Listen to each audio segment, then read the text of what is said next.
Hey everyone, welcome back to Installation 00 and the breakdown and thoughts and theories on the finale, Episode 8, Halo of Halo Season 2. This was a hell of an ending to Season 2 and really sets the stage for Season 3. It's yet to be confirmed that it's been signed up for a third series, but it's reasonable to expect based on the viewership of Season 2, how much better it's been received, and a plethora of other metrics that it's likely to be renewed for a third series, which is very exciting because that will be the actual events of, in the mainline lore, the events of Halo CE, but I've got some theories that it might not just be that, but we'll get onto that in this episode. Usual kind of format, we're going to be covering this sequentially. I'm not going to be grouping together. This episode really does dot around quite a lot because there's a lot of the major storylines are all coming together. There's a lot of things happening simultaneously, so it'll be a little more difficult to track, but the continuity of this episode is important to maintain as opposed to grouping respective storylines together. So we're going to be tackling this sequentially, but there's going to be a little bit of jumping around, so bear with me on that. As per usual, I've made loads of notes, so please bear with me while I refer to those throughout the episode. So with all that said, let's go ahead and I'll pass my thoughts and theories on the final episode of Season 2. Roll the intro.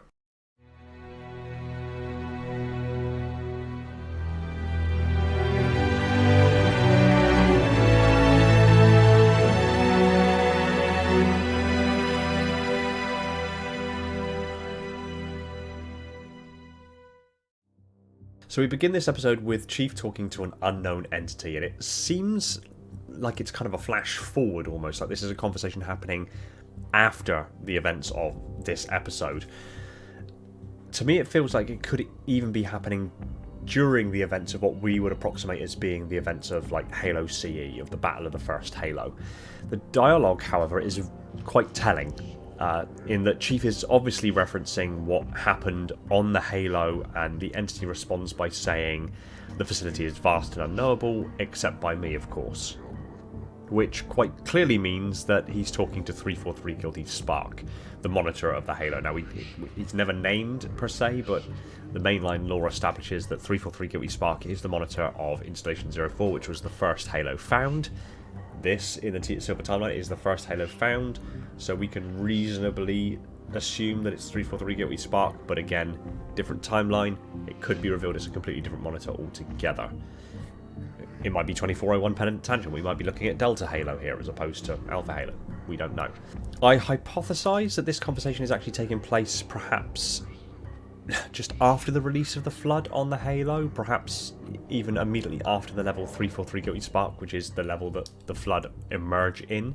Chief asks what that thing was, likely either referencing the Flood or, worse still, the Gravemind, which, if that is the case, it leads me to believe that maybe Season 3 will be something approximating an amalgamation of the events of Halo CE and Halo 2, particularly the levels that we spend on Delta Halo.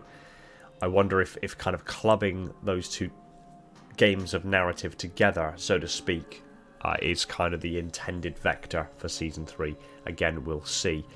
So this is already setting some good foundations, some interesting and intriguing foundations for Season 3. We cut away to a microscopic view of a cell which rapidly pans out and reveals kind of a growth around the cell which expands out to more cells. This is obviously foreshadowing the Flood, a parasitic organism that the Foreigners fought against and lost. We are then within a lab with Miranda talking to another young doctor, I suppose, who's somewhat fangirling over Halsey, after a rather dismissive conversation highlighting the possibility that this individual may have actually touched the sample that had been acquired. We get a series of events which show that whatever was contained within the sample has infected the Doctor. And as she walks around the facility and interacts with other people, the infection continues to develop and she spreads it to multiple other hosts. This type of infection is actually very different from the infection that we see in the mainline lore. But that's not to say that this infection method isn't present in the mainline lore. The main infection vector we see is when the larger infection forms jump onto the host and infect them rapidly through that way. But there is other methods of infection that have been expanded and explored in the books. and in some of the deep lore. So to give a really quick breakdown, normal infection involves a fully developed flood infection form latching onto the chest of the host, burrowing within the chest, kind of pushing organs aside and sending tentacles down to the spinal column, where it then takes executive control over the host's cerebral functions, basically taking control of the body and pushing the awareness, the consciousness of the individual aside. Bearing in mind you're fully aware and cognizant while all of this is happening, and then rapidly mutates the body, causing almost cancerous-like tumorous growths across the body, the growth of tentacle-like appendages, and just generally mutating the body of the host to more suitably fulfill the role that the flood supercell wants it to fulfill. All the while, the rapid assimilation of the host's thoughts, memories, and knowledge all play into the dangerous aspect of the flood, which we'll get to a little later on. The type of infection that we see in here, however, is a more slow-burning infection, so to speak, from airborne spores, as opposed to the rapid infection from an actual infection form. The infection takes time, slowly mutating the cellular structure of its host, but increasing in its speed exponentially. As more and more cells become infected, the flood supercell continues to duplicate. It starts with a fever and develops relatively rapidly into moments of cognitive arrest and sensory hallucinations and deprivations as the infection spreads to the host's central nervous system. Eventually, impulse control is shut down and the infection begins to influence the behaviours and higher brain functions of the host, eventually beginning a more visceral physiological mutation, and eventually cancer-like growths and tumours and the spawn of tentacle-like appendages that we would see as being a kind of more atypical infection process. This has happened numerous times in the extended lore, including when the flood first came to the galaxy. It actually initially came to the galaxy as kind of a degraded dust, so to speak, that was actually fed to kind of pet-like animals that ancient humanity had, and it actually had desirable effects. The consumption of this powder by the pets made them more docile, more pleasant, domesticated animals, so to speak. However, over time, with enough consumption, that begins to sour. They began developing cancerous growths, tentacles, other appendages, and then became more aggressive and violent and started attacking each other and attacking their owners, which ultimately led to the first flood infection outbreak. And it's also happened in isolated incidents where flood spores have been airborne and have been breathed in, particularly on the Mona Lisa, as I recall, where the flood infection there is again a much slower, more drawn-out process as opposed to the seconds worth of infection that can happen when a flood infestation gets to its peak. It's actually quite alarming because this is probably the most manageable type of infection breakout, as once you're aware of the infection, transmission can be reduced or almost halted entirely by the appropriate application of personal protection equipment or PPE, quarantine and isolation of the infected, as well as necessary application of force. Yet, in spite of this infection seemingly spread throughout the Oni facility without hindrance whatsoever, demonstrating that humanity just aren't ready for this. This is a substantially different way of releasing the Flood into the Halo universe than we're originally familiar with from the games and the books, but it's not out of character for the universe at large, and having more than one location of Flood outbreak actually makes a lot of sense for the Flood intelligence.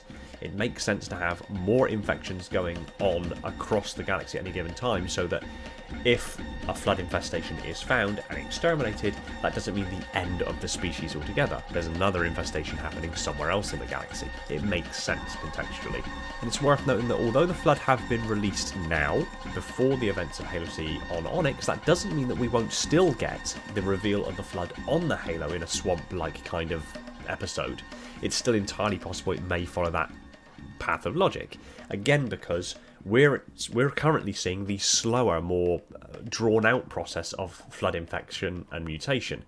Watching that happen as we know it generally happens at a much higher, more aggressive pace is an entirely different process altogether than the one that we see in this episode. So having a more developed and established flood infestation breakout on the Halo versus the slightly more sedate, more drawn-out process that we've seen on Onyx would still allow in spite of it being still a flood outbreak, would still allow it to be novel and different enough to still be intriguing and interesting. And again, it boils back to this idea that having more than one flood infestation breaking at any given point means that the galaxy is in more of a threatened position. I believe the motivations behind this decision of having this flood outbreak happen on Onyx first and then perhaps another one happen on the Halo later kind of ups the ante a little bit. You know, it drives home just how immediate the threat of the flood are and how they could very well flood across the galaxy once more. That pun wasn't intended. Which I believe introducing them at this point really ups the stakes and makes everything feel that much more uncertain, chaotic. We then cut to the intro before we join Perez and the other Spartan 3s and Kai ready to assault the fleet, but before they even manage to deploy, their Condor is destroyed and they're flung into space. They manage to stabilise their zero-G tumbles and reorientate to begin their deployment properly. The chaos and terror involved in being in an uncontrolled tumble in space is really pressed home and gets you right there with them at that moment. They begin navigating towards the ship, and I duly note that the Spartan 3 seemingly have their Anubis thrusters in situ fitted on their SPI armour, and it's actually nice to see. There's some very brief scenes where you actually see the thrusts vectoring, which is really quite cool. I will note, however, that Kai seemingly has no thrusters fitted. So either her suit has thrusters built into, say, the shoulder nacelles, we're not unfamiliar with that, or it's just a missed asset. I did try to see if I could see any thrust exhaust for her movements through space. I couldn't, so I don't know if that means that Kai's armor doesn't have thrusters or if it does have thrusters, but I don't know. I also still can't tell if the Spartan 3s are actually augmented or not. They have, so far, there's been no demonstrations of the superhuman speed and strength that we're accustomed to for Spartan super soldiers. It would be implicit with the Spartan 3s to have them demonstrate that level of physical feat. Yet we just don't get it. And really any of the feats that could be considered as being superhuman could quite easily be explained away as being a consequence of the equipment that they're utilising, including their semi-powered infiltration armour. So at this point I assume, because I've been given no further information, I assume that Spartan 3s in the Silver Timeline are not augmented. They are normal humans wearing semi-powered infiltration armour. Which, again, normal humans can wear semi-powered infiltration armour. But the Spartan 3s are supposed to be augmented. We switch over to Chief with Parangoski trying to reach out to him, and Chief manages to turn Parangoski's false concern, so to speak, on her and highlights that she's already chosen to sacrifice the Spartan 3s. There's a moment where the other officers in the CIC stop to look amongst themselves, showing that Chief's word still carries some significant weight. We next join Soren and Quon as Soren goes to find his wife and son. Quon insists that they leave because of the monster, but Soren departs to look for them and Quon follows. Over with Ackerson, and he's been imprisoned, and we find Lyra and Kessler are there too, along with, I think, it's the doctor who has become infected from earlier. The infection is evidently taking hold much more, and we get a gross scene of a smaller, perhaps underdeveloped infection form crawl out of her mouth.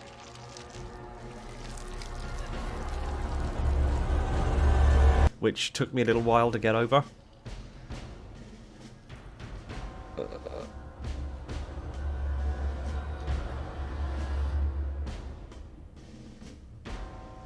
Ew.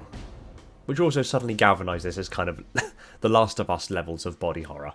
Oh, by the way, if you did like The Last of Us infection in the TV series, the flood from Halo is something else. We rejoin the Spartan 3s on their suicide mission. They're ambushed, and we get a sustained combat just shy of the bridge, but it's evident that the onslaught from the Covenant is actually thinning out the Spartan 3 forces. This is a losing battle. They manage to hold up in a room within the ship and are pursued, but it becomes obvious they are rapidly losing this fight. The UNSC fleet arrives, and we see Halcyon cruisers. I'm pretty sure that we see some Marathon-class cruisers, some frigates, and tons of smaller fighters, likely longsword fighters. Kai calls for resupply and extraction of the casualties, all of which is being overheard by the Chief. The Halcyon-class cruiser that Kai hails is a cruiser called the Himalayan, which turns towards their approximate position, but is blasted from stem to stern by a Covenant assault carrier's plasma lance before it can really do anything. Chief opens up comms to Parangoski and again asks if she's going to do anything to help them. She explains that they're doing their mission to buy him the time that he needs to get to the Halo, and it's quite evident here that Chief is torn. He's torn between pursuing McKee to the Halo and helping his fellow soldiers.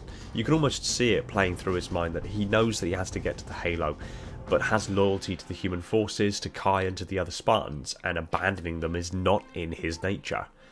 We get some flashbacks to previous scenes throughout this season so far, particularly where Perez is talking to Chief about his luck and whether or not he chose to be that way, and kind of who and what he is.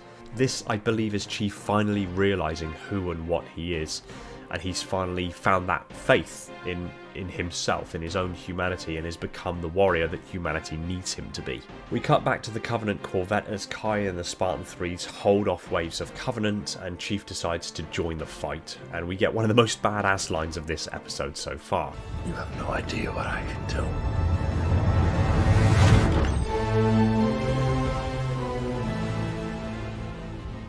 We then join McKee and Cortana as they discuss the ever-decreasing odds that they're actually going to make it to the surface of the ring, with the Covenant pursuing them and blasting their ship from behind, and suggests that they should board a drop pod and drop down to the surface of the ring.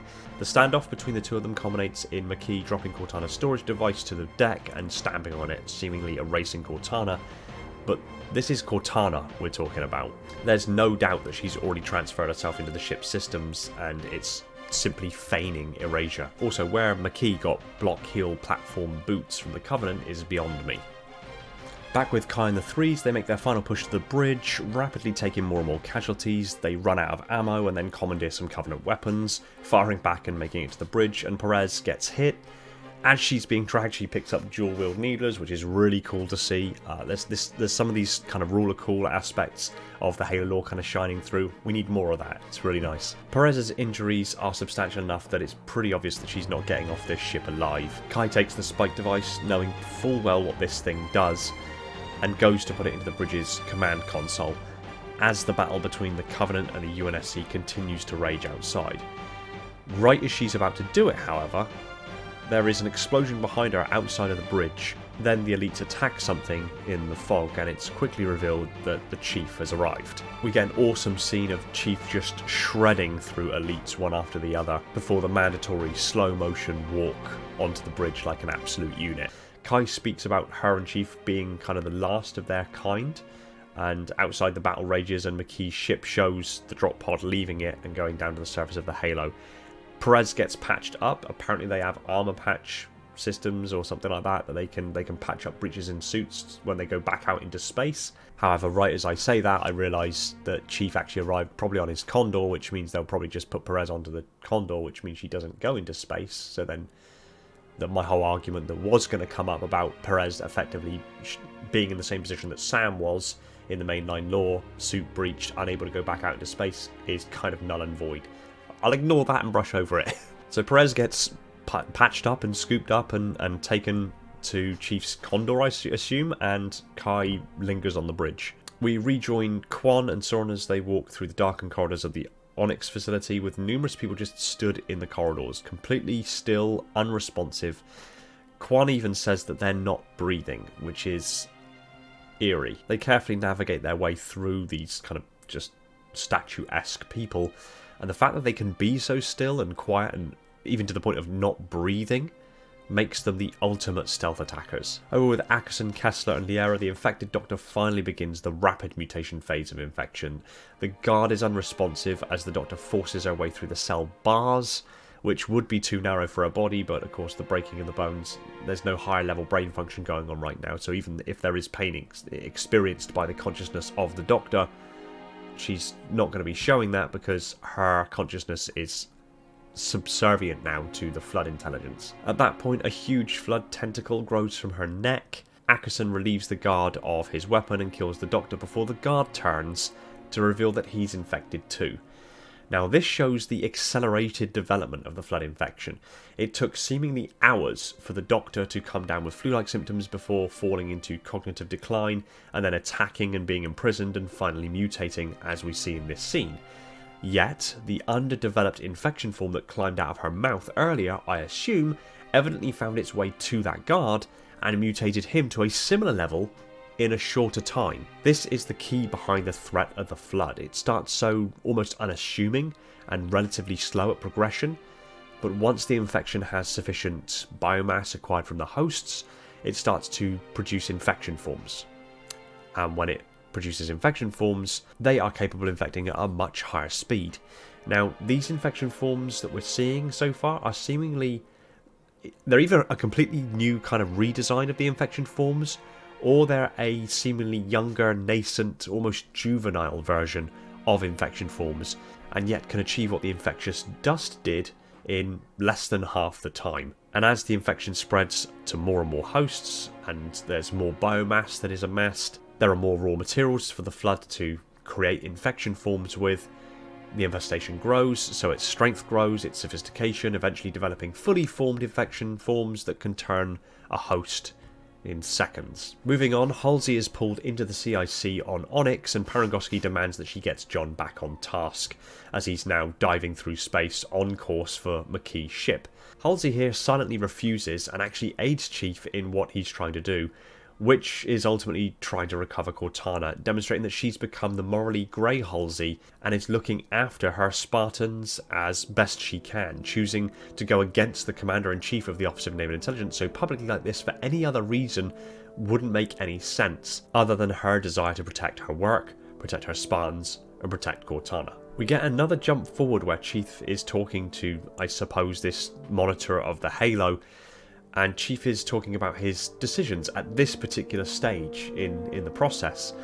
I'll be interested to see where this interaction goes and how it lines up with the events of Season 3. Chief ultimately makes his way aboard the ship and finds Cortana's destroyed storage medium. True to form, Cortana is in the ship's systems, and the ship is beginning to hit the upper atmospheres of the Halo, which means that it's breaking up. Chief retrieves Cortana, and we cut away to the signal of the ship disappearing in the upper atmosphere of the Halo. Seemingly to the other characters, Chief just died. We know he didn't, obviously. Back with Soren and Quon, they arrive in the prison and kill the Flood-infected guard. They release Kessler and Liera from the prison cell, and once Liera actually confirms that Ackerson saved their lives, Soren releases him too. Over with the Chief, he wakes up on the surface of Halo, and let's be honest, it's not the first time that he survived a jump from a ship in near orbit and landed hard groundside without a parachute and lived to talk about it.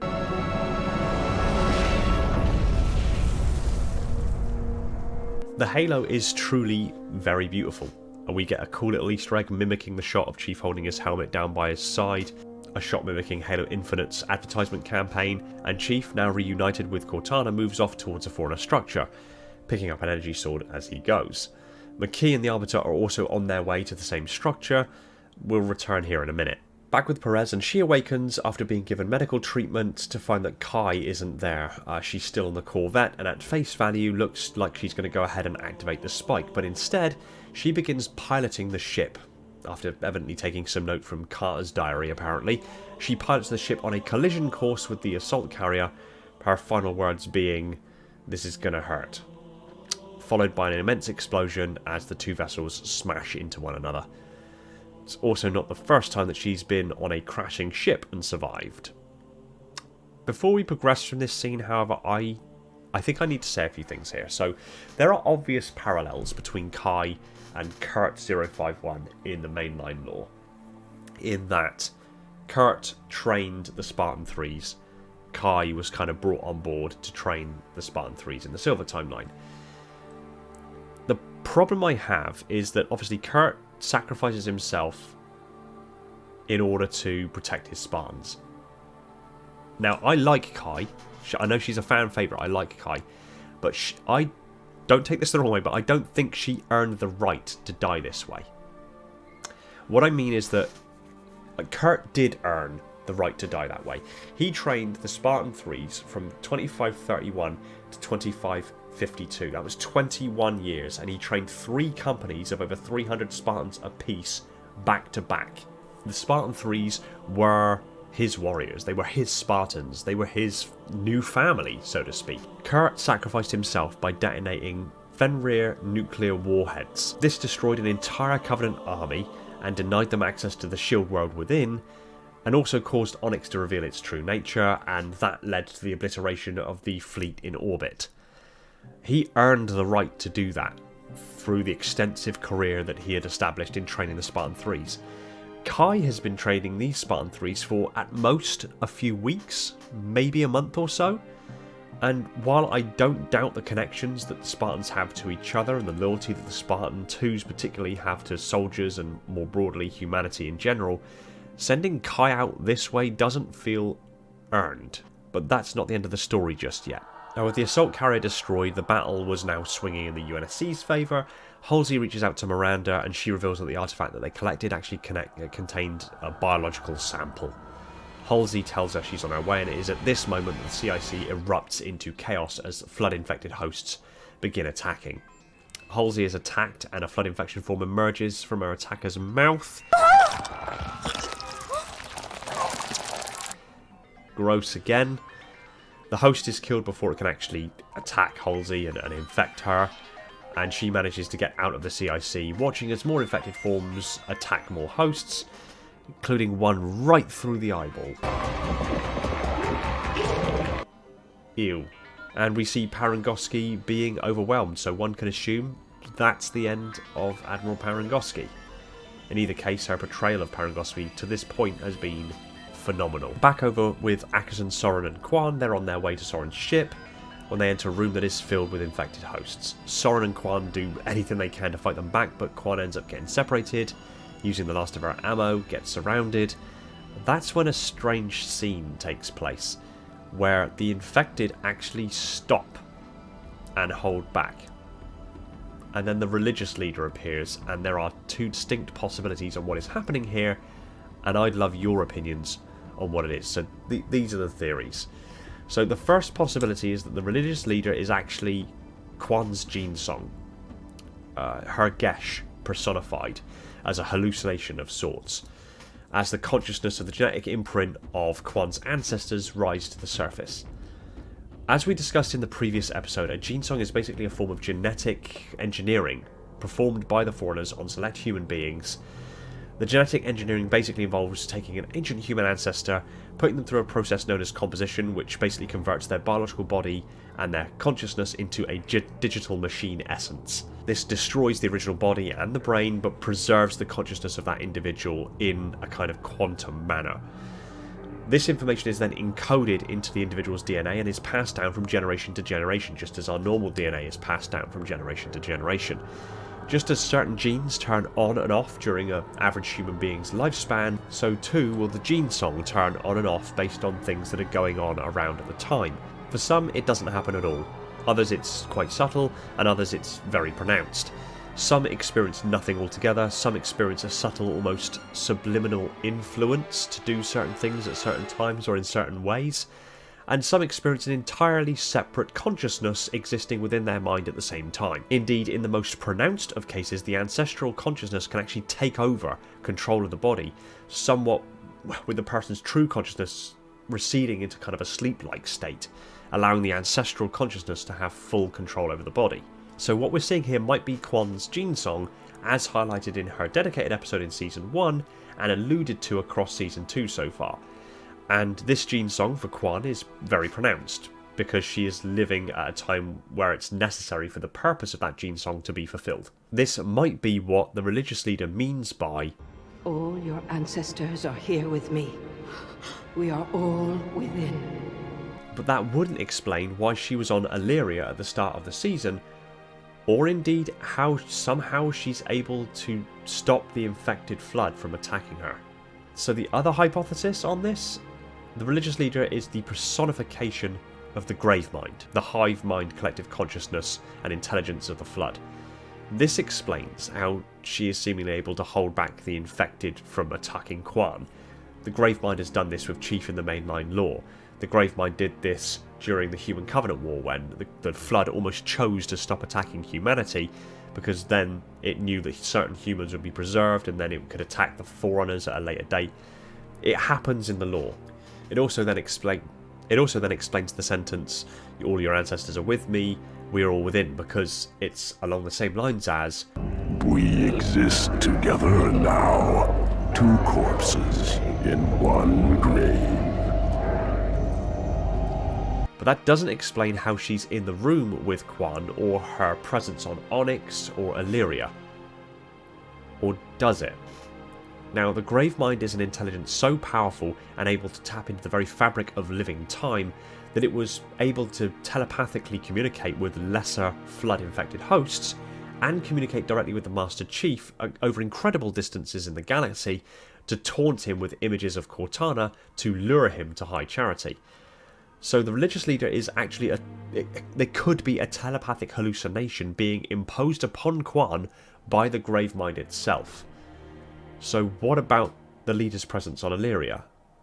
Other people responded to her like she was there, and she spoke to the Master Chief directly. Now, it could be a collective hallucination, because the Gravemind is influencing numerous hosts or numerous individuals simultaneously. The Gravemind is intelligent and powerful enough to do that. Or the alternative is that she really was a human on Illyria, and that when she and the other religious people followed her to what we thought was perish on Illyria when it was being glassed, it was actually that they found their way or stumbled upon some foreigner artifacts or corridors or facilities or something, got inside, and then ultimately fell to the Flood.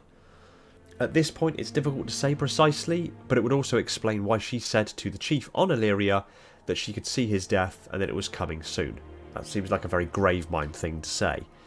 Again, this could all be the manipulations of the Flood superintelligence. At this point, I leave this open to you, and I look forward to what you have to say on this matter. In either case, the Flood infected are held at bay, and Quon manages to slip away, assuming that either the Gravemind wanted her to leave as part of a long game plan that we're as of yet unaware of, or that somehow Quon's gene song was able to protect her.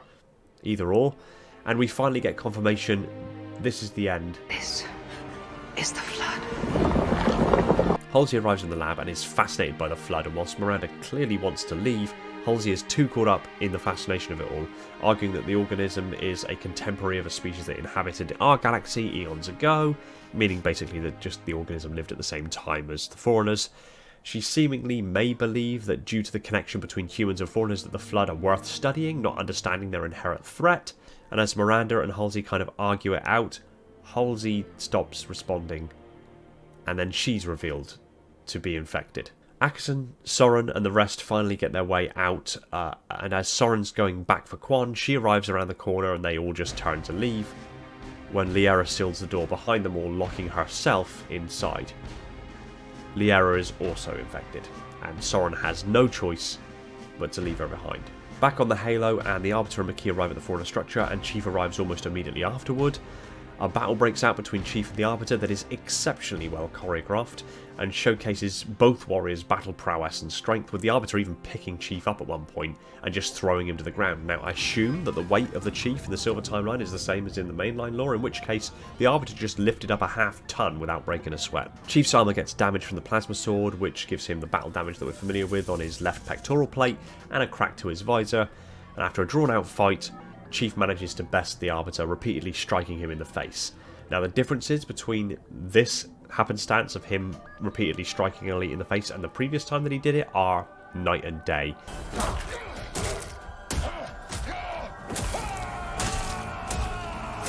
And the more reserved, almost unemotional, machine-like efficiency of the Chief here shines through and is exactly what we're used to seeing from the Chief in the games and the books.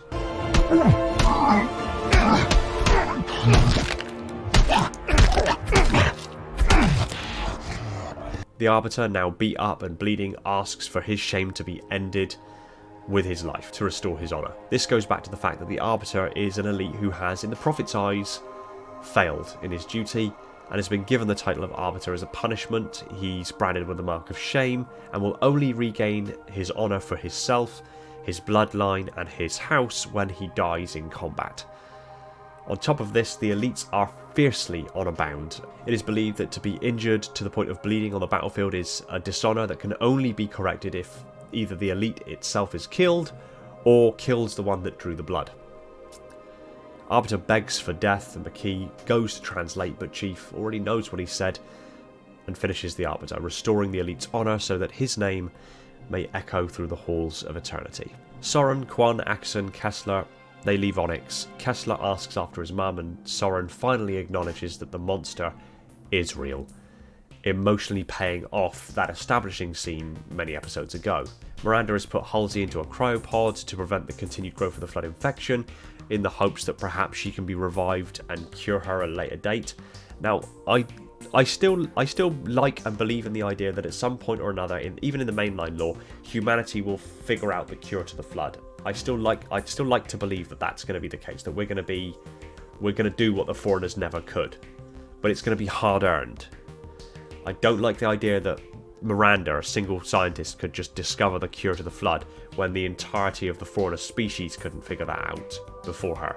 I guess we'll find out in Season 3. We also find Kai floating in space, looking relatively uninjured, just unresponsive, nodding to the possibility that she may be recovered in similar fashion to Linda. That remains to be seen. So Kai, despite seemingly doing a suicide mission, may yet still be alive and come back into the fold, which is cool because she's a big fan favourite.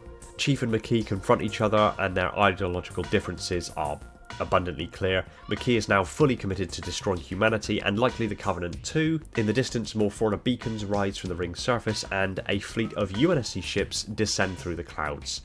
There's a brief exchange between Chief and McKee, and then she retreats inside the facility, with Chief following shortly thereafterwards. Then we get the final scene with Chief and the unidentified voice, which is likely a monitor. Chief speaks on the armor being his and that his image is his own.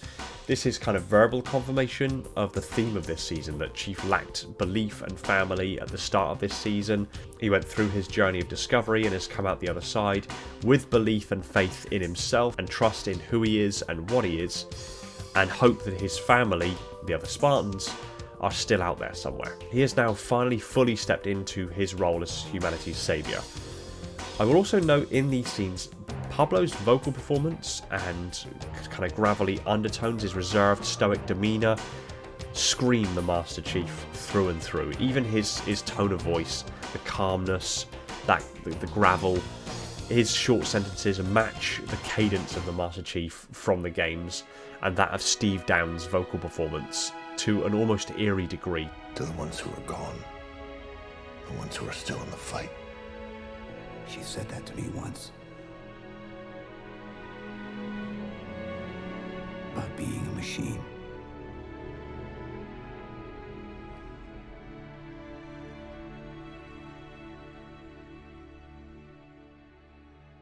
We finally get the reveal that who he was talking to is in fact a Foreigner monitor, seemingly 343 Guilty Spark, although it's not actually confirmed that is who this is. Chief puts on a severely damaged helmet, and that is where Season 2 comes to a close. Now, there is so much of the narrative storylines that have gone from being entirely disparate at the start of the season to coming together through the season and finally resolving in these last closing couple of episodes. We have the emergence of the Flood confirmed, we have the possibility of the Gravemind already being an entity to be concerned about, that maybe the events of Halo CE and Halo 2 might be kind of amalgamated into a single continuity for Season 3 and beyond.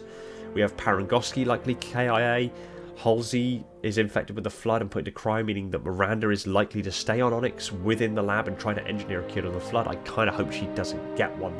I don't want it that easily earned. It needs to be more hard-earned than that. We have Quon's connection to either her gene song or the Gravemind. We have both McKee and Chief, both of being of Reclaimer status on the ring, with 343 Guilty Spark being seemingly torn between the two of them and which one to trust. We have Kai floating in space, just as Linda was during Halo First Strike, so Kai might not be out of the fight yet.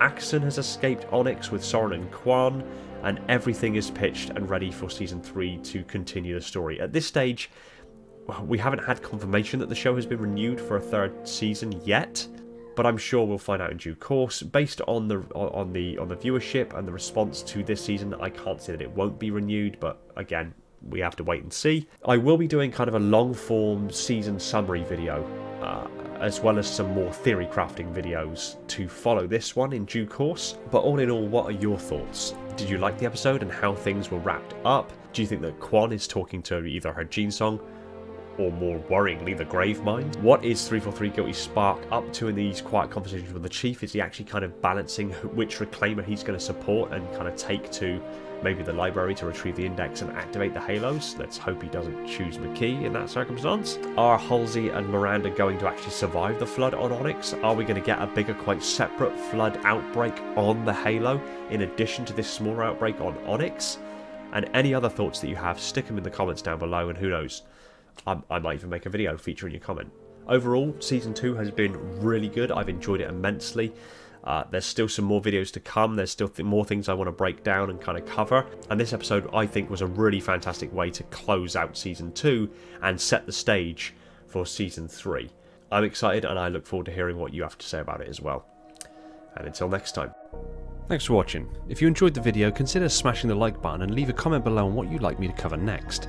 Big shout out to my patrons, Spartan 10148, the Metarch of my installation, Falcon, Prophet Bear, Mikhail, Sophia, and Ashley, my dutiful monitors. Darian, Scarab, Spartan 0137, Anthony, Ghost, Aaron, Chris, Jacob, Sean, Element 0, Somatic, Jordan J3, Dan, Mr. Keys, Directal, Gunslinger, Jacob, Bandmill, Echo, Evermore, Officer Cat, and Personal Devil, my diligent sub-monitors, my fleet of Strato Sentinels, and my loyal enforcers. And all the other patrons who have jumped aboard to support the channel. It means more to me than I can accurately put into words. Another shout out to my Tier 0 Transcendent YouTube members, Spartan137, Jacob, Schmitty, Talia, Fenrir, and Born Stellar, and all the other YouTube members keeping my installation running on that glorious vacuum energy. Shout out to John for I don't fucking know. And if you want more of this kind of content, hit the subscribe button and the little bell icon so you don't miss any future videos, and consider jumping aboard yourself as a patron or YouTube member to keep the channel alive and kicking. Thanks again for watching. Take it easy, everyone, and find peace in the domain.